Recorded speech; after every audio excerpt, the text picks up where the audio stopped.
what made you transition? Why wine? Like, what made you transition from baseball to wine?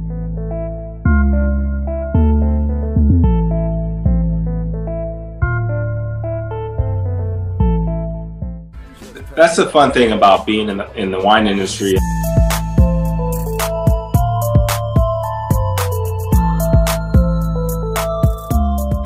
Hello, everybody. Welcome to our first podcast. It's called Up To the Palate, and it's me and another gentleman, one of my homeboys out in Arizona. First of all, I'm one half of this, and my name is Jayton Gunter.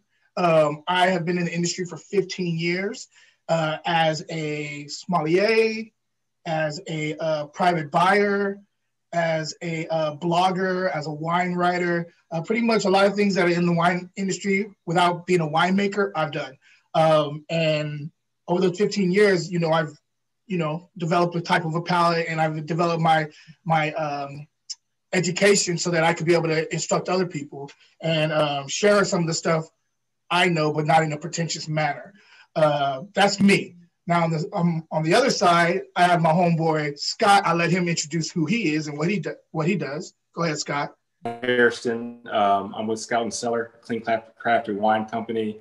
I've been with them since May of 2019. I'm a former Major League Baseball player, and I came across Jayton a few months ago. I came across him on LinkedIn, and I came across his YouTube channel and really got intrigued with wine even more so. And I'm aspiring to be a level 1 sommelier one day. And I think the best way to go about that is to really pick Jayton's brain on first how he got involved with wine, how he tastes wine, and what he enjoys about it. And so I'm excited to talk with him about it, learn from him, and maybe one day I can teach somebody. I heard that. Pay it forward. So he pretty much told you the premise of the show. The premise of the show is for us to have a little fun, drink some wine, talk some wine facts, and also to help him kind of navigate the wine world one glass at a time, and helping him to overcome that first hurdle of, becoming a level 1 sommelier. So that's what I'm here for some of the education. But we're going to be bouncing things off each other about flavors and notes. And this episode, we're not going to be focused on a specific wine. We're just actually going to be doing like kind of a tasting like a pro type thing. There's 2 types of tasting. There's the one where you're just tasting it to understand the wine. You already know what kind of wine it is. And then the blind tasting. For a level 1, you don't have to deal with blind tasting. At least when I was doing it, you didn't have to deal with blind tasting. But it's always good to know how to taste like a pro. And so we're going to go over that today. One thing I want to say is, when you are getting into wine, the first thing I did was I got a pen and paper.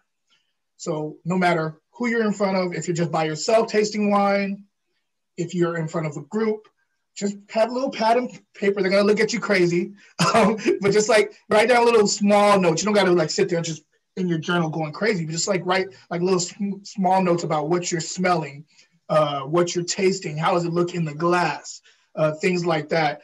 So that's what I did first when I first got into wine. I have journals all over the place full of like wine tasting notes from wines I've drank over the years.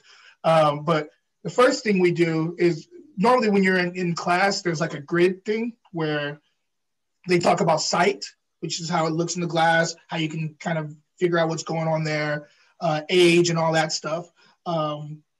Smell, and then also swirl, smell, and then also use taste, and then and you see what translates from the nose to the palate. And so getting started, first of all, make sure you have a pen and paper.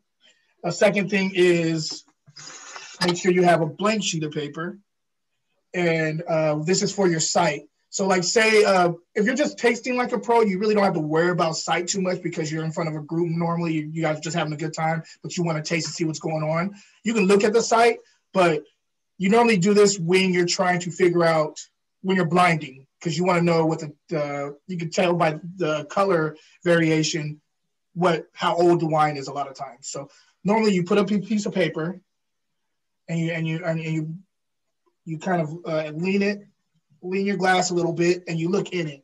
Now, a lot of times if there's variation on the rim, kind of like one noted, but light variation, maybe like an amber or something like that on the outside rim, that means it may have a little age.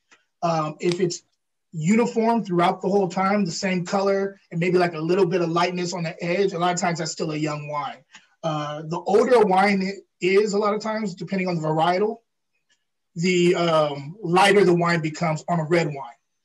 What's cool is on the opposite end, on the white wine, the older the wine becomes, the darker it becomes. So like say you have a Chardonnay, you can look at a Chardonnay a lot of times, and if it's like really like browner, like gold, more gold and going more to a brown, a lot of times that means it has a little bit of age on it. So just that's some things to think about when you're looking at the site of wine. Also, viscosity, like, you know, a lot of times people talk about tears. They don't mean anything about as far as the quality of the wine, but it does let you know how much alcohol is in the wine. And the more developed the tears are coming down, the slower they come down, the more viscous the wine is. And a lot of times I let you know how much alcohol is in the wine. That means it's probably high alcohol if the tears are moving down slow. And also if it's if they're very defined tears. When you're doing this though, this is a fun thing. If you're not seeing the tears come down, for whatever reason, the glare or whatever, little trick I do is I will go to the glass and I'll just blow like a little air in it and then swirl it. And a lot of times that'll really define the tears in your glass. So just a little tip when you're doing the site of the wine. Any questions thus far? Yeah, so I'm trying to get my swirl down. It just seems like my wine is bouncing back and forth side to side instead of around. Now, is there a certain, I'm sure there's a technique, or is it just my glass is just too small? I think I have the right type of glass, but. Sometimes it's the glass, but the way I always do the swirl, well, the way I started doing the swirl without doing it freehand was you find a hard surface, like a table or whatnot, and you swirl it that way. Because that's a lot of people do that, and a lot of people even who've been in the industry for years still can't do the regular swirl when you're standing up. They have to do it on a hard surface. It's just a dexterity thing or something like that. You know what I mean? So. Right. Yeah. So. Yeah, I find that I usually use a table, and I don't know if that's. I'm assuming the sommeliers know how to swirl like clockwork. Not always. As I'm in training right now, I'm going to have to maybe practice with water so I don't spill my wine or something like that. But I did too. I definitely did that too. One day. Did you? Yeah. So I had a question for you. So preparing to drink wine, I know there's some people that decanter their wines. They let it breathe for half an hour, an hour. Not only that, there's things that you can eat before you taste wine, like cheese, crackers, and things like that. Is there something that, what's your go-to that you prepare your palate for when you're about to drink wine? So if I'm, especially if I'm doing blind, because blind is a tricky little beast. Like there's so many different aromas that come out of wine that are similar to other varietals. So you could have two different separate varietals, but some of the, like you'll get like maybe bacon on one and bacon on another, or like wet soil on one and wet soil on another, but they're two separate different varietals. And so for blinding is tricky. When I'm trying to blind a wine, when I know I'm going into a session of blinding, what I normally do is I'll take either hard cheese or cracker. And then this is one thing I always do. And I'm not saying everybody should do this, but I find a bone dry white wine, normally Riesling, bone dry white wine to clear my palate, because white water sometimes can mess with your palate before you do it, before you blind tasting, depending on what you're eating with that water. But your dry, high acid white wine clears it, but also starts to get your wine senses going, you know? And so when I was doing my blind tasting to go for my certified, I definitely had a half glass of Riesling, just to kind of make German Riesling, just to kind of make sure that my palate was ready to go, and I did okay. So yeah, that's what high acid white wine is a go-to. And Riesling, by the way. Something dry. Okay, I'm sorry. Okay. Yeah. So I'm intrigued by that because, as you know, I'm a former ball player. So we had like a pregame ritual. Mm-hmm. You watch film, you stretch, take batting practice, do all that stuff, get ready for the game. But for me, tasting wine, I mean, the only thing I knew was cheese and crackers. So, but I wanted to know what else I can do. Sometimes the cheese and crackers that I eat still doesn't feel like my palate is clear, kind of depending on like what I ate for lunch or something like that. Or if I had coffee like an hour before. And I heard coffee is, I mean, I love coffee, don't get me wrong. I'm not gonna stop drinking coffee, but they say that you should definitely cleanse your palate after you've had some coffee because that will totally distort the taste. So I've kind of done a better job doing that. Before, I had no idea, like 3-4 months ago, that coffee could affect wine. So something that I've learned along the way, and that's the beauty of it. You learn, you apply, and then you teach. So that's true. Another good one too with that is sparkling wine, a dry sparkling wine too. So remember, you can either do Riesling or sparkling wine. The one other thing I was going to tell you too about Riesling is a lot of people don't know this, but natural acid in Riesling is higher than almost any other white wine varietal. And people think that Riesling only comes one way, it only comes sweet. That's not true at all. Dry Riesling has high, I mean, even the sweeter Riesling, even the dessert Rieslings have an amazing amount of acid. You just can't tell because there's so much fruit and other things going on. But you get a bone dry Riesling, you can feel the acid on the sides of your mouth. It's for me, it's a perfect way to kind of perk your palate up to get ready to do some blind tasting. On to the next. I think it's time to put our nose in the glass. I recommend this when you're gonna put your nose in the glass to really put your nose in the glass, because a lot of times I see people at restaurants and they're trying to taste right, but they want to look cool while they're doing it. So they do the whole like, and that doesn't, you're not getting what's going on in the wine. Like you really got to put your nose in the wine, really take a good deep whiff. Do that first and then do it with your mouth open, because it changes a little bit and you'll get a little bit more things going on as far as aromas. So when you're putting your nose in the wine, there's a couple things you got to remember. You want to make sure you want to see if it's clean first, meaning that there's no, it's not corked, it's not flawed at all. So a lot of times you'll like, okay, this is a clean wine because it's not corked. It doesn't have that kind of wet newspaper smell, which a lot of times is synonymous with a corked wine. Second thing is you want to see if it's a certain type of intensity. Now, there's certain grapes that just jump out of the glass at you. Like, I don't know if you're familiar with Frappato. It's a southern, it's a Sicilian varietal down in southern Italy. It's very aromatic, so it jumps out of the glass at you. So that would be like plus intensity. That'd be high intensity on the aroma. Something like Cabernet Sauvignon, medium intensity, medium to medium plus intensity, right? And then the next thing is fruit, because we're always talking, the fruit is where the heart starts with the wines. You want to know what kind of fruit is in the wine. So depending on the varietal, you'll get certain types of fruit. Like for example, Cab tends to be and this changes. it's not a one size fits all type thing. Cab tends to be black cherry, little like black currant, and tends to also have cherry seems to be the thing that's synonymous with Cabernet Sauvignon, but more on the darker side. That's the thing. But then like a lot of cabs that I get that are blends out of Bordeaux tend to be more earthy. So you'll get that wet soil thing I was talking about earlier, or like a tobacco note or some other nuance that tends to be synonymous with Bordeaux Cabernet. Good thing about Cab is it does reflect where it's being grown very well. So that's the first three. First one being, is the wine flawed? Hopefully it's clean. Second thing being how intense the wine is. The third thing would be the fruit, all right? So I don't even ask you what you're sipping. Oh, I'm sipping a Pinot Noir, the Fieldhouse Pinot Noir. from Scout Cellar. Okay. Yeah. So here it is right here. I love Pinots. It's very light for me. I can drink during the daytime, which I'm doing now. And I don't have to pair with anything, but that's kind of been my go-to lately. I love drinking Malbecs in the evening, maybe with dinner or after dinner. So those are my two favorites so far.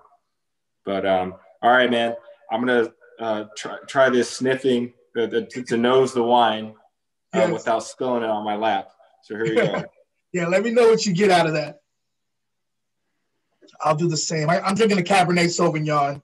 This is out of Lake County, California. Okay, with mine, I can definitely smell like black cherry. It's pretty earthy. Okay. It's somewhat of earthy. I wouldn't say it's overwhelming with fruit, but I can smell it, and I have tasted it already. Yes, it's opening up. I mean, it's been open for about half an hour now. Okay. And I can definitely taste more fruit, black cherry, definitely. Maybe a little raspberry too. Okay. So this is on the fruitier side, yeah. Okay. So we're going to get on the tasting, on the nose, because the reason why we do the nose first is a lot of times the nose will give you way more information than the palate will initially. And so we smell it first to figure out what's going on. That whole black cherry thing, that is also one thing that is very synonymous with certain types of Pinot Noir where it's grown or whatnot.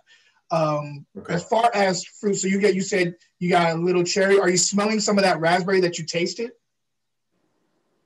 Definitely, yeah. And spicy, it's spicy a little bit. Spice too. Okay, that's cool. Some spice. Is it like a vanilla spice? Is it like a cinnamon? Is it like a because we could be a little bit more specific. Is it like cumin? Like what kind of spice you think it? Like a black pepper, maybe. Okay, peppery. I love that. I like that. So a little bit of black pepper. All right. So from the fruit, let's go to earth. And you were talking about the black. You were talking about it has like an earthy smell. Is it more of like a barnyard kind of sun-kissed earth type thing, or is it a little bit more of like a muddy, watered? I would say muddy, like soil. Soil, like okay. So soil side. Yeah, that's awesome. Okay, that's dope. Are you getting now? So the next thing would be non-fruit, like more of like the herbs. You said black pepper. Is there like herbs going on there at all? Like anything herbaceous? Not really. Again, I'm new at this. I'm not picking up anything herbal. It's just the black pepper, the black cherry, the soil stands out to me. I really can't. I'm just stuck on those three. Maybe I need to open my mind. That's all good. That's all good. This is what this is all about. So next thing would be flowers. Are you catching any floral, anything like rose petal or violets or sunflower or anything like that? Yeah, I would say violet. Yeah. Violets. Okay, that's awesome. Yeah. Okay, so then the last thing would be, second to last thing would be minerality. So like a lot of times you can tell something about the soil by the smell. So sometimes when you put your nose in the wine, you'll get kind of like a chalky, dusty, chalky thing, and you'll be like, okay, so that's me just coming from a certain type of soil. So you can knock out some of the varietals that don't come from this soil, that's not planted in this soil. So like, I mean, these are very specific and very kind of like dialed down notes, but these are good things for you to know going forward. Yeah. So it would be minerality. And then the last thing would be one of the most important things is wood. A lot of times when you put your nose in the wine, you'll get vanilla off the bat. And that's because a lot of times these wines are being aged in a certain type of vessel, certain type of oak. And depending on the oak, it will give you a certain type of smell. So you may get dill, you may get vanilla, you could get cinnamon. So some of those spices sometimes can derive from the wood that is sitting in. So just some things for you to know. With me, I'll just kind of go through this really quick and let you know what I'm getting. So this is a Cabernet Sauvignon 2014 out of Lake County. So it's clean. It's medium intensity. It's not over the top with the intensity at all. On the fruit,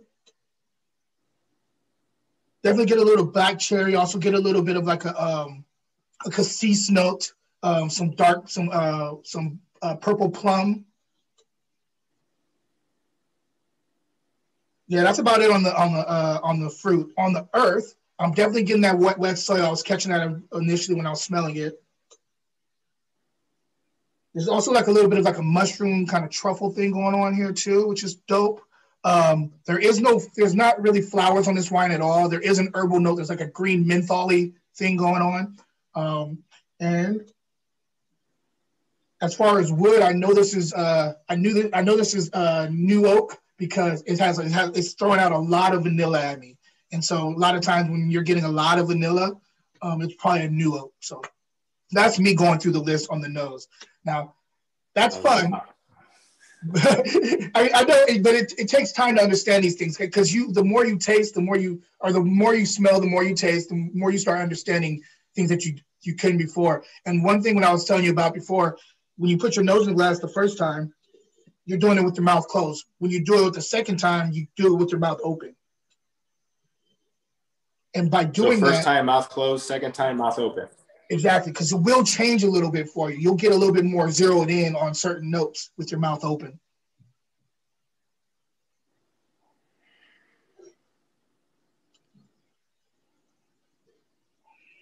Yeah, it is a little different. Yeah, it opens up quite a bit. Swirling, and we were talking about that earlier. The reason why we swirl so much is another reason why that's another way for us to open it up.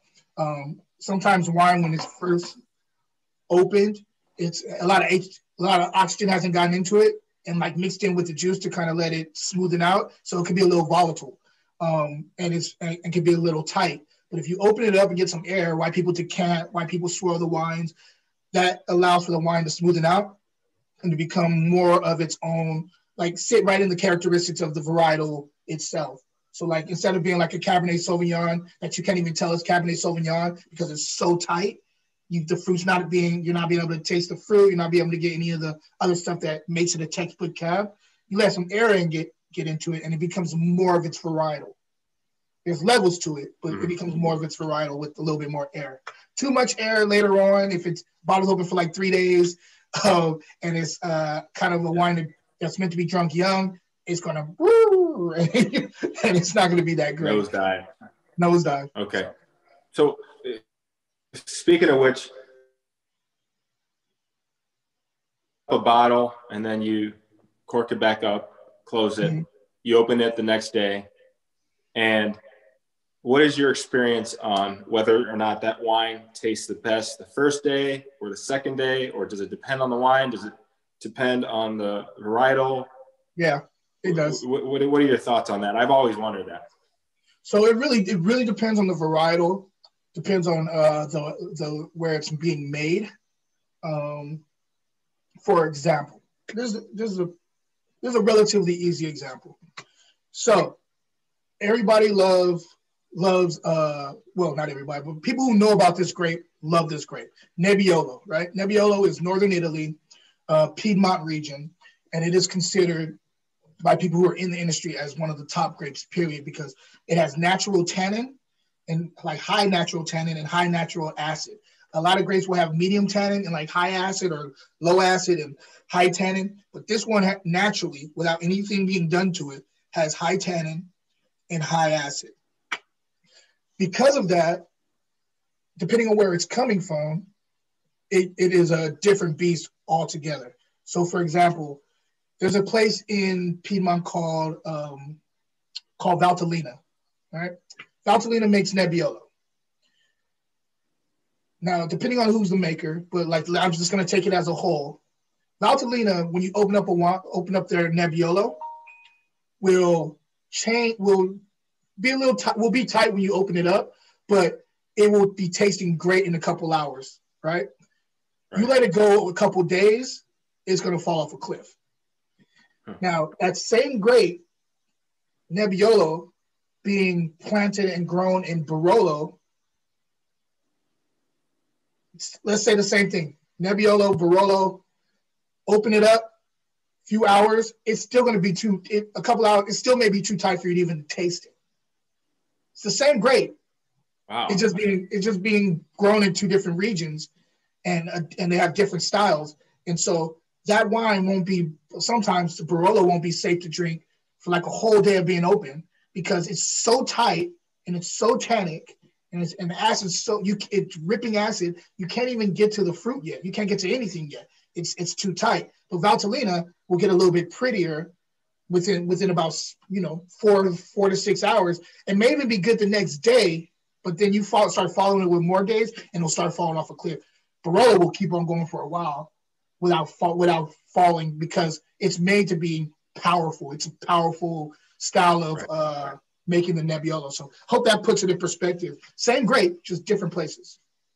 So is it safe to say that maybe when I open up a Cab or like a Syrah, I should let it open up maybe for 45 minutes or so instead of like the 20 minutes that I give to each wine? It depends. Or does it depends?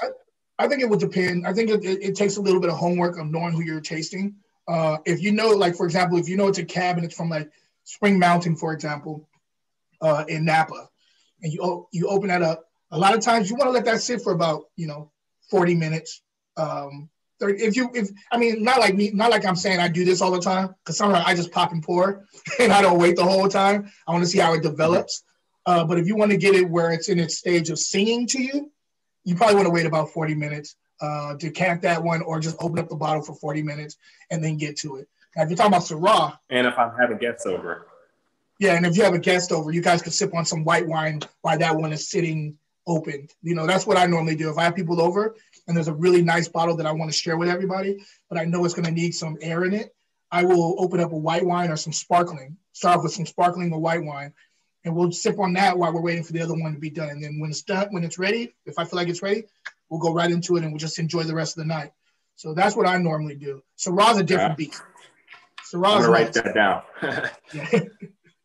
Syrah is interesting because it's they can be medium plus tannin naturally, and acid is medium to medium plus too with Syrah. But some of them they will fall off if you let them get too much air, and then some of them will need a day to like really. It just depends on where it's coming from. So it does require a little homework with Syrah, even more so than Cabernet Sauvignon. Cab is one of those ones that is going to be a little bit bullish no matter where you have it set up, but some are going to be a little bit more bullish than the other ones. So. Now, when you're tasting the wine, Jayton, I know sometimes you swish it around in your mouth. Yeah. Now, is that something that you usually do for blind tastings, or is that usually something that you do for the first taste, no matter what, even if you have friends around? All right. So I'm a wine nerd, so I do it no matter what. And I do it unconsciously. I don't even realize I'm doing it sometimes because I always want to know what's going on with the wine. And me letting that air in, it's like what I have to do in order to understand what's really going on. Because, for example, if you just taste the wine like a regular sip, that just kind of lets you know whether it's good to you. Like, oh, this is good. This is solid wine. When you taste it and you let some air in, it changes the whole beast. And then you start being like, okay, so it's not only good, but this is complex, or it's not complex. Sometimes it's really one note is red cherry throughout the whole wine, and it's not any more complex than that. It may still be good to you, but it's a one-noted wine. You let some air in, you start getting all these different flavors kicking in. That's when you've hit gold. That's when you're like, oh, this is not only good, but it's complex.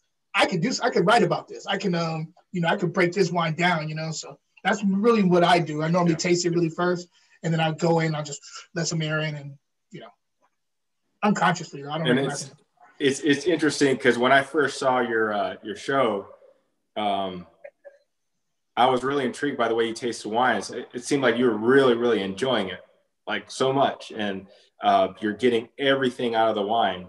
And I was intrigued by that, and I said, I want to learn how to do that, because in the past I would just sip the wine and tasted, I could taste certain notes, but really didn't pay enough attention to them. I'm like, oh, okay, this is a sweet wine, this is a dry wine. And I would just continue to just drink it, and I wouldn't really get into the notes. But the way, I mean, sommeliers, they dissect every taste of the wine, and that's kind of what I want to get into. And that's why I'm here. That's why I'm asking these questions. And that's why I reached out to you on LinkedIn to just learn from you. And as time has gone on, man, like I'm really into it. I'm studying wine. I'm reading about it, watching videos, and again, listening to you. And hopefully someday we could be a sommeliers, you and I. I mean, obviously you have been one for years, but we can talk to each other, and I can actually make sense when I'm talking to you about wine instead of you teaching me all the time and me asking questions. Maybe we could just talk about wines and what we appreciate. But I have a feeling that's what it's going to turn into. So, definitely. Cheers to that. Cheers, man. Cheers. Hey, but now it's the best part. We get to sip it and we get to taste it and figure out what's going on. First thing you want to recognize after you smell is the things that you smell. Remember what you wrote down, and see if they translate to the palate. So, like that black cherry, you want to taste it and see if that black cherry is there. That raspberry, you want to taste it and see if it's there. You also want to taste to figure out sweetness to dryness ratio. So, like, is this wine ending at sweet, or is it ending dry? And are you getting any sweetness up at the tip of your tongue too? Those are the two spots that you want to figure it out, because tip of your tongue is letting you know residual sugar, like how much sugar may be in the wine. The finish, if you're blinding, will let you know whether it's New World or Old World. If it's ending like straight dry, a lot of times, and this is, again, not a one size fits all, but you can start skewing more towards the Old World side if the wine is ending dry. If it's ending a little bit more fruity, then you start being like, oh, maybe this is a New World, maybe this is Australia, maybe this is California, type of wine. So that kind of gives you clues if you're blind tasting. You always want to know whether it's a dry or sweet wine, because that's going to be one of the questions if you're at a restaurant and you're dealing with a sommelier, and you're talking to them, they're like, so are you into a bone dry wine or more of a fruit forward, sweeter wine? And you have to be able to answer that question. So that's how you want to gauge where your palate falls, whether you like sweeter wines or bone dry wines. Next thing, again, would be the fruit, which you already touched on. Next thing would be earth. Again, that menthol. Are you catching any kind of any of that maybe mushroomy type of soily flavor profile on your palate? From there, you go to minerality. Is it kind of a wet slate type of thing going on the palate? Are you getting a little bit of a texture? Like, is it smooth as it goes down, or is a little bit of a grainy texture? And then from there you go with structure, which is the part, if I'm blind tasting, just a little tip for you. I blind tasted yesterday, which I haven't done in a long time. One thing the longer I've gotten into wine, the one thing I focus on more than anything when I'm blind tasting, I throw fruit out the window. I throw earth out the window. I care about structure. And structure is tannin, that thing, that the little texture on the top of your mouth or on the sides of your mouth, kind of that pucker bitter thing that you get, that's tannin. Next thing would be acid. Is your mouth watering like crazy after the wine goes down? Is it are you salivating? If you're talking, are you expectorating a lot? Yeah. And then also you want to figure out whether it's the alcohol part of it. A lot of times with alcohol, if it burns going down, that will give you a target as to maybe this is a Zinfandel because it's high alcohol. If it's a little bit lighter on the burn, then you can gauge it. Maybe it's a Cabernet Sauvignon. Maybe it's a Syrah. If it's really low, maybe you're looking at Gamay. Maybe you're looking at something a little bit more of a lighter red from Mediterranean, whatever type of wine. So it kind of gives you a gauge. Those structure points, no matter what kind of wine it is, what varietal, they stay pretty true to the varietal that you're talking about. Again, the Nebiolo, high acid, high tannin. When you taste that and you get those, you're like, this can't be anything but Nebiolo because it has medium plus acid and it's high acid, high tannin. And then you can figure out the fruit. It's just another thing that helps you out with blind tasting. So, and then the last thing would be balance. If the fruit and the acid are balanced, so like you're getting, say for example, right now with that Pinot Noir, you take a sip, a lot of fruit up front, but then on the finish, after it goes down, you're not getting a lot of acid. For me, that would be a lopsided wine. That'd be an unbalanced wine, especially for a Pinot Noir, because a Pinot Noir should have a higher level of acid than a Cabernet Sauvignon.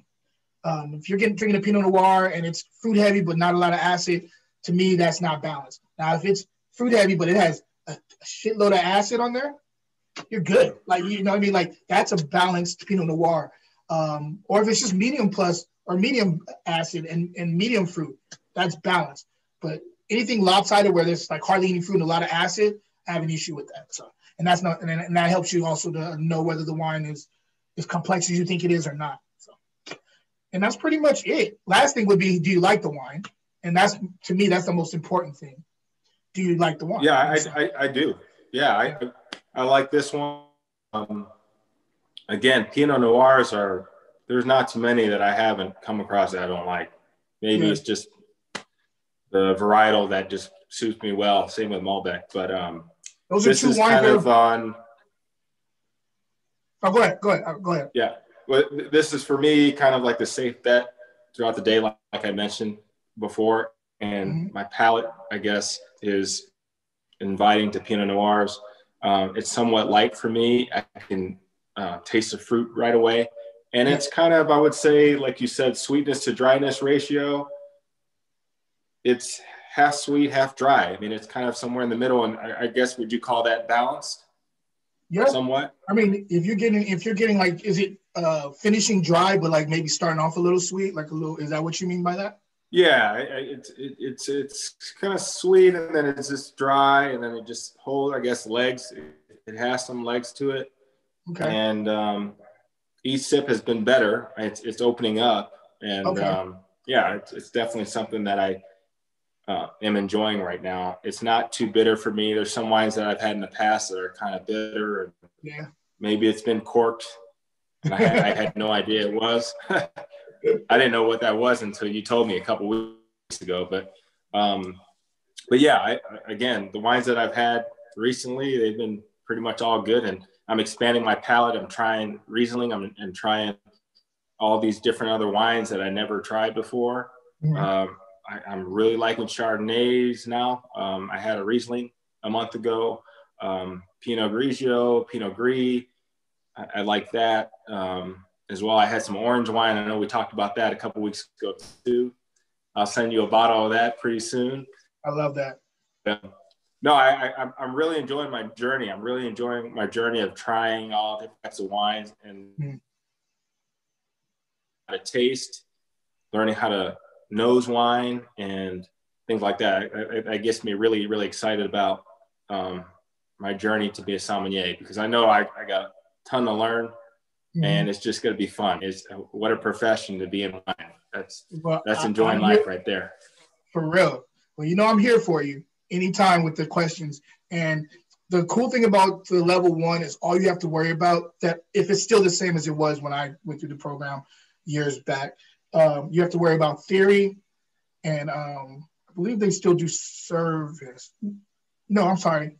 It's just theory, I think. So all you have to do is know theory. So that's a cool thing. Like you could ask me questions prior to taking it, and I can help you out with that part before you get there. And I also have books I can share with you or whatnot, but it's not as hard. The second level, you have to do service, theory, and blind tasting. First level, you just really have to know theory. And so, I'm here for those questions. We're going to get through this together. And I'm not going to break down the taste of the wine like I did before. Like, I'm not going to break down this wine because whatever. Like, y'all got on the nose. Y'all don't need the taste. Let's put it this way. Everything translates. And but going forward, man, like, hit me up randomly. This podcast is really cool. I like being able to share my knowledge, and I love, like, getting around somebody who is is as passionate as I am. Just remember to have your pen and pad wherever you go, wherever, like, even if it's like a small little pocket one, pen and pad everywhere you go and you're drinking wine, and shoot me any questions that you have. And we're going to go over some of this stuff as this podcast progresses. So cheers to you, man. Cheers to you, Tom. Thanks for the information. Look forward to our next show. Definitely, guys. Hey, guys, check us out. We're going to be trying to do this once a month. These will be a little bit more shorter form. But this one, we're coming out the gate. We wanted to let you guys know what this was all about. And to seeing you guys next time. Cheers.